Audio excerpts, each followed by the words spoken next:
नमो नमः मित्रों, संस्कृत जीवनम में आप सभी का स्वागत है।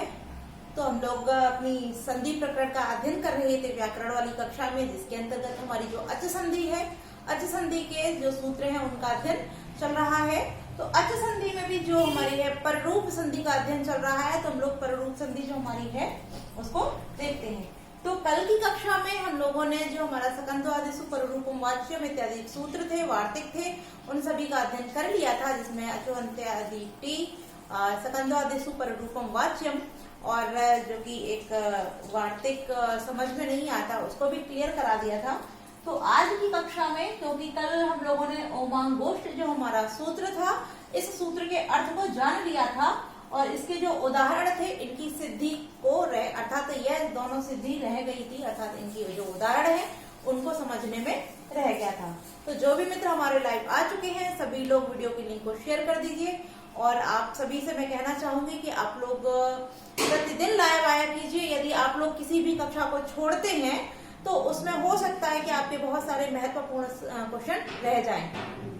जैसे कि कल की कक्षा में हम लोगों ने इस सूत्र का अध्ययन कर लिया था, किंतु उदाहरण रह गए थे। इसलिए आप सभी लोग नियमित रूप से प्रतिदिन समय से 8 बजे व्याकरण की कक्षा में और 8:30 बजे हमारी जो साहित्य की कक्षा होती है, दोनों ही कक्षाओं में उपस्थित रहिए, जिससे कि आपकी परीक्षा से संबंधित सभी प्रश्न आराम से आपके सभी पूरे होते चले। तो आइए हम लोग देखते हैं हमारा जो सूत्र था ओमांगोष्ठ, इसके अर्थ को हम लोगों ने जान लिया था, जो इसकी सिद्धि है उसको देखते हैं। तो यहाँ हमारे जो दो उदाहरण है शिवायोन नमः और शिवेहि, तो इसमें सबसे पहला उदाहरण जो हमारा शिवायोन नमः, इसको देखते हैं। तो इसका जो संधि विच्छेद होता है, अर्थात यहाँ जो हमारा शब्द होगा वह हो जाता है शिवाय, शिवाय धन ओम नमः, ओम नमः। अब यहाँ ओम नमः शब्द जो है वो वास्तविक रूप से देखा जाए तो यह वास्तविक रूप से तो होता है ओम नमः, ओम नमः होता है। किंतु यहाँ ओम में जो माँ है इसको मुंह अनुस्वार से अनुस्वार करके और वा पदांत से जो हमारा सूत्र है उससे यहाँ विकल्प से माँ को ना कर दिया, अर्थात माँ को अनुस्वार किया मुंह अनुस्वार से, तत्पश्चात यहाँ माँ को ना कर दिया गया है। ठीक है, तो इसलिए यहाँ ओम नमः हमारा शब्द हमको प्राप्त हो जाता है। अब हम इसकी सिद्धि देखते हैं। तो क्योंकि यहाँ क्या कहा गया है कि ओम और आंग, यह दो हमारे शब्द बोले हैं, यदि आ के बाद ओम और आंग हमको जब प्राप्त होगा तब वहां पर हम क्या कर देंगे, यहाँ पर रूप कर देंगे। तो अब जब हम इसकी स्थिति देखेंगे तो यहाँ हमको क्या मिल जाता है, जैसे अभी मैंने बताया ओम नमः होता है, तो हमको यहाँ ओम शब्द प्राप्त हो गया है। अब किसके बाद बोल रहे, आ से परे। यदि आ से परे हो तो यहाँ शिवाय जो हमारा लिखा हुआ है, शिवाय, इस या में क्या लगा हुआ है, आ लगा है, इस या में आ लगा है। जब हम इसको भिन्न करेंगे तो आ निकल के आ गया। उसके बाद हमारा यहाँ ओम नमः अर्थात ओम नमः, ठीक है। अब आ के बाद ओम हमको यहाँ प्राप्त हो रहा है और आ के बाद जब ओम प्राप्त होगा हमको तब यहाँ क्या हो जाएगा, यहाँ पर हम पररूप करके जो हमारा शब्द बन जाएगा वह शिवायो नमः हमको प्राप्त हो जाएगा। ठीक है, तो इस प्रकार से यहाँ शिवायो नमः की सिद्धि हम लोगों ने देख ली है। अब यहाँ जो द्वितीय हमारा उदाहरण था शिवेहि, यहाँ जो द्वितीय उदाहरण था तो इसको करते हैं शिव, और शिव के बाद में हमको क्या प्राप्त होना है, आंग, आंग। और आंग में जो या लगा हुआ है, इसके या को हम क्या करेंगे, हलंत्यम से हलंत करके इसकी हम तस्य लोपा से लोप करके हमको सिर्फ यहाँ आ प्राप्त रह जाएगा। ठीक है, तो यहाँ आ हो गया और उसके बाद हमको क्या प्राप्त है, ई, शिव आ ई। इस प्रकार से हमको यहाँ प्राप्त हो जाता है। अब हम क्या करेंगे, क्योंकि यहाँ हमने जो नियम हमारा जो सूत्र है जो नियम बोल रहा है, पहले हम उन नियमों को देखेंगे, वह सारे नियम हमको यहाँ प्राप्त होते हैं अन्यथा नहीं। तो हमने यहाँ क्या देखा कि यहाँ क्या बोल रहे हैं कि आ के बाद हमको ओम या आंग प्राप्त होंगे, तब ही यहाँ पर पररूप का विधान किया जाएगा। ठीक है, तब यहाँ पर रूप का विधान होगा तो हम सबसे पहले इस नियम को देखेंगे। तो वहां से हम जब इसको भिन्न करेंगे, स्वर को निकालेंगे, तो वहां से क्या निकल के आएगा, अ प्राप्त हो जाएगा। ठीक है, अब आ प्राप्त हो गया और आ के बाद क्या है, हमारा आंग हमको प्राप्त हो जाता है, आंग प्राप्त हो जाता है। और आंग प्राप्त होने के बाद पुनः यह हमारा क्या है, ई ही है। ठीक है, तो यहाँ यह नियम तो हमको मिल गई। अब हम संधि करना आरंभ करेंगे। तो यहाँ आ और ई, आ के बाद जब ई आएगी तो यहाँ हमारा सूत्र कौन सा लग जाएगा, आद गुणा। हमारा यहाँ पर आद गुणा सूत्र लग के यहाँ आ और ई मिलके क्या हो जाएगी, गुण होकर हमको यहाँ जो शब्द प्राप्त हुआ वो क्या हो जाएगा, ए। अब यहाँ क्या बचा हुआ हमारे पास, शिव। यहाँ हम शिव और ए ही हमको प्राप्त हो जाता है। ठीक है, इस प्रकार से हमको यहाँ ये प्राप्त हो जाता है। जब यहाँ हमको शिव और ए ही प्राप्त हो जाता है, तब यहाँ पर हम पर रूप किस प्रकार से कर देंगे, क्योंकि यहाँ पर अब तो आंग है नहीं, जो आंग था उसके साथ आ और ई के हमने संधि करके यहाँ हमको ए ही शब्द प्राप्त हो जाता है। तब यहाँ पर रूप का विधान किस प्रकार से हो जाएगा। जब यह कंडीशन हम लोगों के सामने आ जाती है, तब जो हमारे पाणिनि महोदय हैं उन्होंने एक और सूत्र कहा है, उसको देख लेते हैं। अगला जो सूत्र कहा है वह है हमारा अंतादिवच्।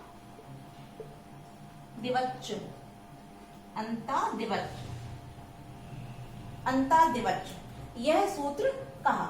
अब इस सूत्र में क्या बताया गया है, यह हमारा अतिदेश सूत्र है, अर्थात इस सूत्र से यहाँ पर रूप ना होने के कारण ये अतिदेश सूत्र महर्षि पाणिनि ने कहा है। ये कैसा सूत्र, हमारा अतिदेश सूत्र है, इसको अवश्य याद रखिए, ये अतिदेश है। अब यह जो सूत्र यहाँ पर आया, इस सूत्र ने क्या कहा कि यहाँ जो आंग पहले प्रस्तुत था और जिसकी संधि कर दी गई है, तो वह यहाँ अभी भी उपस्थित है। अर्थात आंग से जो जो कार्य पहले होने वाला था वह सभी कार्य यहाँ भी अवश्य ही होगा। किस प्रकार होगा, तो यहाँ वह कहते हैं कि यदि अ बड़ा हो, अर्थात जब आंग में यहाँ का तो हमने क्या किया, लोप कर दिया, हलंत्यम से हलंत किया, तत्पश्चात उसका लोप कर दिया, तो हमको क्या रह गया था, केवल आ प्राप्त रह गया था। अब यहाँ कहा जा रहा है कि जब आ है हमारे समक्ष उपस्थित और अपने वास्तव एक ही रूप में है, तब आगे वाला भी वही है और पीछे वाला भी वही है। यानी कि इससे पूर्व मानोगे तब भी यही है और इससे पश्चात मानोगे तब भी यही है, क्योंकि संख्याओं में यह कितना है, संख्याओं में यह एक ही है। इस कारण से अब इसका उदाहरण दें, यदि जैसे कि हम किसी भी पिता का एक पुत्र है, तो यदि अगर बड़ा बोला जाए तब भी वही है और छोटा बोला जाए तब भी वही है। तो इसी प्रकार से यहाँ यह इस अतिदेश सूत्र ने कहा कि जो आ था, इस आ के बाद जो इह हुआ, इस आ के साथ इह का योग करके जो हमको ए ही शब्द प्राप्त हुआ, इस ए ही से यहाँ जो आंग उपस्थित है, इस आंग से जो यहाँ होने वाला था, अर्थात जो पररूप का विधान होने वाला था, वह यहाँ भी इस पररूप का विधान कहा जाएगा। अर्थात यहाँ पर भी पररूप ही होगा। ठीक है, इस प्रकार से हमारे अंतादिवच् जो सूत्र था, जो कि अतिदेश सूत्र था, इसने इस प्रकार से यहाँ बोल दिया। और जब इसने यहाँ इस प्रकार से बोला, तो हमारा शब्द जो बन जाएगा वो क्या बन जाएगा, हमको शिवेह, क्योंकि यहाँ पररूप होना है। तो जब पररूप होगा तो वृद्धि ना होकर, क्योंकि अगर देखते हैं तो आ के बाद ए आया है तो यहाँ वृद्धि होनी चाहिए थी, किंतु जब इस सूत्र ने आके कहा कि यहाँ आंग अभी भी उपस्थित है, इस कारण यहाँ वृद्धि ना होकर क्या हो जाएगा, पररूप ही होगा। तब यहाँ शिवै ही की जगह हमको क्या प्राप्त होता है, शिवे ही प्राप्त होगा। अर्थात शिव धन ए से जो शब्द बनेगा वो शिवे ही होगा, ना कि शिवै ही। ठीक है, अब प्रश्न आपसे दो प्रकार से यहाँ पूछा जा सकता है। पहले तो हम लोगों ने यहाँ जाना कि जो ओमांगोष्ठ सूत्र है वो कौन सी संधि करता है, तो वह पररूप संधि करता है। ठीक है, और यदि आपसे पूछा जाए कि यह किसका अपवाद सूत्र है, तो यहाँ यह जो हमारा सूत्र है औमांगोष्ठ, ये दो संधियों का अपवाद है। दो संधियों का अपवाद कौन कौन सी संधि का है? तो प्रथम तो आद गुणा, नहीं सॉरी, अकः सवर्णे दीर्घ, अकः सवर्णे दीर्घ, अकः सवर्णे दीर्घ, इसका विधान, इसका अपवाद है। और दूसरा जो हमारा है वह वृद्धि रेज, वृद्धि रेज, वृद्धि रेज। तो यह इन दो सूत्रों का, दो संधियों का अपवाद सूत्र है। कौन सा? औमांगोष्ठ। क्यों अपवाद है? क्योंकि यहाँ हम देखते हैं सिव में आ है और उसके बाद आ है, तो यहाँ पर दीर्घ संधि हो सकती थी, किंतु यहाँ क्या किया? दीर्घ संधि को नहीं किया, अर्थात अकः सवर्णे दीर्घ से दीर्घ नहीं हुआ है, इस कारण ये अकः सवर्णे दीर्घ का अपवाद हो जाता है, प्रथम। ठीक है। दूसरा, हम वृद्धि संधि की, वृद्धि रेचि की बात करें तो शिव धन ए ही, अर्थात आ के बाद जब ए या ओ आता है तब तो वहां पर क्या हो जाता है? वहां पर वृद्धि आदेश हो जाता है। तो यहाँ पर भी वृद्धि ना होकर पररूप किया जा रहा है, इस कारण यह वृद्धि रेचि का भी अपवाद सूत्र है। दो प्रश्न हमारे यहाँ पर बन गए। अब यहाँ प्रश्न एक और हो सकता है, उसको भी हम इसको हटा देते हैं। अब हमने देखा कि यहाँ हम सिव और ए ही तक लेके आए हैं। यदि ऊपर यहाँ देखते हैं सिव धन आ धन ई, यहाँ लिखा हुआ है, तो हम ऐसे भी कर सकते थे कि पहले शिव था, शिव के वाव में आ लगा हुआ है, जो यहाँ लिख दिया हमने, शिव के वाव में आ है और उसके बाद में आ है, तो इस आ और इस आ को जोड़ करके हम यहाँ दीर्घ संधि करते, और दीर्घ संधि के बाद हमको यहाँ क्या प्राप्त होता? शिवा, और शिवा के बाद में क्या है? ई। तो हम यहाँ पर शिवा के बाद जब ई है तो आ के बाद जब ई आता है तो क्या हो जाता है? वहां पर गुण आकर के यहाँ हमको शिवे ही प्राप्त हो जाता है। ठीक है। यहाँ शिवा के बाद ई होता, आ के बाद आ आया तो आ और आ मिलकर दीर्घ होता तो शिवा होता, और आ के जब आ के बाद ई आता तो आ के बाद जब ई आता है तो गुण होता है, और गुण होकर हमको शिवे ही प्राप्त हो जाता है। तो हमको शिव ए ही क्यों करना पड़ा? ठीक है। यहाँ यह प्रश्न हो सकता था, इस प्रकार से हमको संधि शिवे ही, क्योंकि हमको शिवे ही चाहिए था, तो शिवे ही इस प्रकार भी बन सकता था। तो हमने इस प्रकार से न करके इतना लंबा प्रोसेस क्यों किया, अर्थात इसको क्यों किया? तो इसके लिए हमारे जो पाणिनि महोदय हैं, उन्होंने एक अन्य सूत्र भी बोला है, वह है हमारा असिद्ध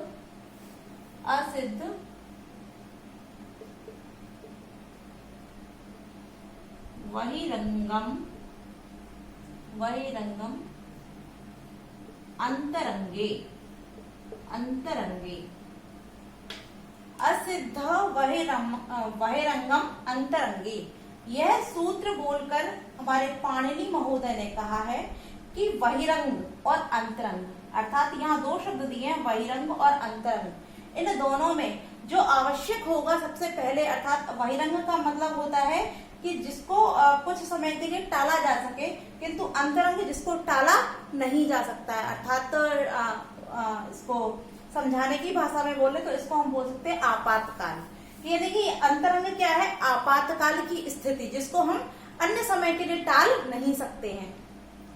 तो जो आपातकाल की स्थिति होती है उसको हम पहले करते हैं, और जो आपातकाल से भिन्न होती है उसको हम थोड़ी देर के लिए टाल देते हैं। तो जो अंतरंग था वह हमको यहाँ प्राप्त हो रहा था, क्योंकि आ क्या है? हमारा उपसर्ग है, और उसके बाद में ई धातु है। तो उपसर्ग और धातु होने के कारण यहाँ पहले संधि होनी थी, इसलिए ही हमने यहाँ पहले संधि की, और यहाँ संधि हम टाल सकते हैं, अर्थात बाद में कर सकते हैं। तो इस कारण यहाँ ना होकर के हमने यहाँ की, तो जो रूप शिवा और ई बन सकता था वो नहीं बनेगा। क्या हमको प्राप्त हुआ? शिवधन ए ही। तो इस प्रकार से हम लोगों को शिवे ही प्राप्त हुआ, ना कि इस प्रकार से। ठीक है। तो यहाँ दोनों संशय आपके खत्म हो गए होंगे, क्योंकि हम इसको पहले संधि करेंगे, ये उपसर्ग है, और इसके बाद ई धातु, तो धातु और उपसर्ग में संधि पूर्व होगी, शिव और आ में नहीं। ठीक है। तो इस प्रकार से औमांगोष्ठ जो हमारा सूत्र था वह पूरा होता है। तो आप सभी को यह सूत्र अच्छे से समझ में आ गया होगा। अब हम अपना जो हमारा अगला सूत्र है उसके उसकी ओर बढ़ते हैं।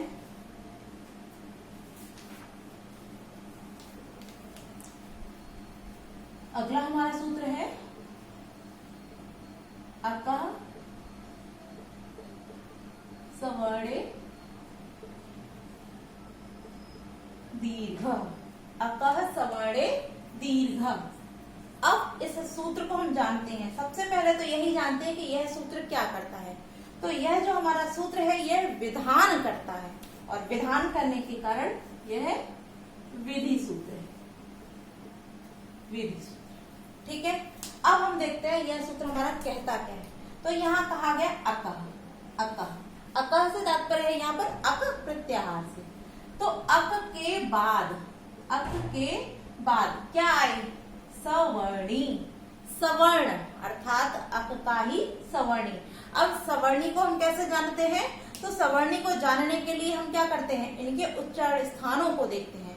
तो अक का जो सवर्णी होगा, अक के पश्चात यदि उसका सवर्णी आता है, सवर्ण आता है, तब उसके स्थान पर क्या हो जाएगा? दीर्घ। दीर्घ आदेशित हो जाएगा। अर्थात अक के बाद यदि सवर्ण आता है तब वहां पर दीर्घ आदेशित हो जाएगा। तो अक प्रत्याहार में हम पहले वर्ण देख लेते हैं। हमारा सबसे पहले आया अक, तो अक में हम वर्ण देखते हैं अपने। तो अ, ई, उ, री और इ। अक प्रत्याहार में हमारे 5 वर्ण आ जाते हैं। अब यहाँ क्या बोला कि इनका सवर्णी हो, यानी कि अब अक का सवर्णी, अक का उच्चारण स्थान क्या है? कंठ। और अक का जो सवर्णी होगा वह भी कौन सा होगा? कंठ से उच्चारित। तो अक का सवर्णी क्या हो जाएगा? अ। ई का सवर्णी ई, उ का सवर्णी उ, री का सवर्णी री और री का सवर्णी री। तब इनके स्थान पर क्या होगा? दीर्घ आदेशित हो जाएगा। तो इन दोनों को मिला के जो दीर्घ होगा वह आ हो गया, इन दोनों को मिला के ई हो जाएगा, इन दोनों को मिला के उ हो जाएगा और इन दोनों को मिला के री हो जाएगा। किंतु र जो हमारा है इसका दीर्घ नहीं होता है, इसके कारण यहाँ जो होगा वह ह्रस्व ही रहेगा, अर्थात री ही हमको प्राप्त हो जाएगा। ठीक है, तो यह सूत्र आपके समझ में आ गया होगा। बहुत ही आसान सूत्र है। अब इसके उदाहरण को भी हम लोग देख लेते हैं। और विद्यालय इत्यादि, विद्यालय, पुस्तकालय जो उदाहरण है यह तो सभी आपकी समझ में आते हैं और बहुत आसान से उदाहरण है, इसलिए यह वाला उदाहरण ना लेके हम इसका अन्य उदाहरण ले रहे हैं जो कि हमारा क्या है? दैत्यार्थ। दैत्य धन अरि। दैत्य धन अरि। आप लोग इस चीज को अवश्य ध्यान रखिए। कुछ लोग गल संधि पढ़ाते हैं तो आपने देखा होगा कि वह लोग आपको ट्रिक्स बताते हैं कि आप इस प्रकार से ट्रिक देखिए तो इस प्रकार से पढ़ दीजिए। वैसे आप लोग एलटी और टीजीटी पीजीटी की तैयारी कर रहे हैं तो मुझे नहीं लगता कि आप लोग ट्रिक के भरोसे होंगे। तब भी मैं आपको बता दूं, बहुत सारे लोग जब दो मात्राओं को देखते हैं तो वृद्धि संधि लगा देते हैं।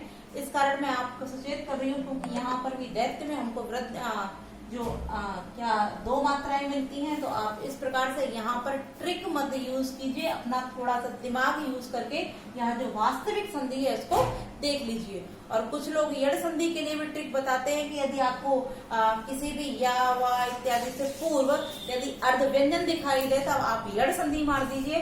तो यहाँ पर भी आप देखेंगे यहाँ जो दैत्य लिखा हुआ है इसमें या से पूर्व अर्ध व्यंजन है, तो यहाँ पर यड़ भी नहीं होगी। इसलिए मैं आप सभी को सचेत कर रही हूँ कि आप लोग संधि करते समय अपने दिमाग को अवश्य ही खोलकर रखें, क्योंकि आप ट्रिक के माध्यम से चलेंगे तो आप प्रश्नों के उत्तर को गलत कर लेंगे। अब हम यहाँ देखते हैं यहाँ दैत्य अरि में किस प्रकार से अका सवर्ण दीर्घ होगा। तो यहाँ दैत्य जब हम इसको भिन्न करते हैं तो यहाँ से क्या निकलेगा हमारा आ, और उसके बाद में क्या है अरि।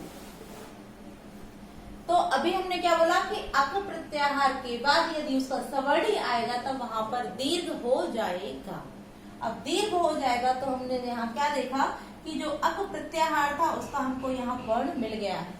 तो प्रथम हमको आ मिला और उसके बाद में यहाँ हमको उसका सवर्णी ही प्राप्त हो रहा है, अर्थात आ के बाद यहाँ आ ही हमको प्राप्त हो रहा है, इसी का सवर्णी यहाँ पर प्राप्त होता है। और जब हम इसका सवर्णी ही प्राप्त होगा तब यहाँ क्या हो जाएगा? इसका दीर्घ हो जाएगा। अब ये इसका सवर्णी है, यह हमको कैसे पता? क्योंकि आ का उच्चारण स्थान कंठ होता है और इस आ का भी उच्चारण स्थान कंठ, अर्थात चाहे ह्रस्व हो चाहे दीर्घ हो, उन दोनों ही आ का जो उच्चारण स्थान होगा वो क्या होगा? कंठ ही होगा। तो यहाँ उच्चारण स्थान से हमने पता किया कि यह इसका सवर्णी है। ठीक है, तो सवर्णी होने के कारण यहाँ जो आदेशित होगा वो क्या होगा? दीर्घ, अर्थात हमको यहाँ दीर्घ प्राप्त हो गया। अब यहाँ क्या हमारे पास बचा हुआ है? री, और आगे क्या है? दैत्य। ठीक है, यहाँ हमारे पास दैत्य है, आ है और री, ये हमको यहाँ पर प्राप्त हो जाता है। अब हमको क्या करना है? केवल यहाँ जोड़ देना है और हमारा शब्द जो बन गया क्या बन जाएगा? दैत्यारी। ठीक है, और मैंने जैसा कि पहले आपसे बोला था उस चीज को यहाँ देख लीजिए, यहाँ भी 2 मात्राएं दी हैं। ठीक है, तो 2 मात्राएं देकर आप लोग वृद्धि मत लगाइए, और य से पूर्व अर्ध व्यंजन दिया है तो अर्ध व्यंजन देख करके आप लोग यहाँ पर यड़ संधि मत मारिए। तो जो इसका संधि विच्छेद है उसको आप कीजिए और उसके बाद तब जाके आप यहाँ संधि लगाइए, क्योंकि यहाँ तीनों ही ऑप्शन आपको देखने के लिए मिलेंगे। दैत्यारी के साथ हो सकता है आपको दीर्घ भी मिले, यड़ भी मिले, वृद्धि भी मिले, और इससे अन्य भी कोई देखने को मिले। तो आप लोग यहाँ देखिए और तत्पश्चात यहाँ पर आंसर टिक कीजिए।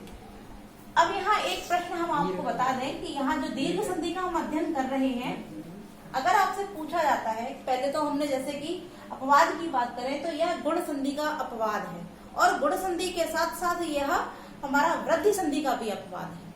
अब किस प्रकार से अपवाद है? सॉरी, वृद्धि नहीं, यड़ संधि।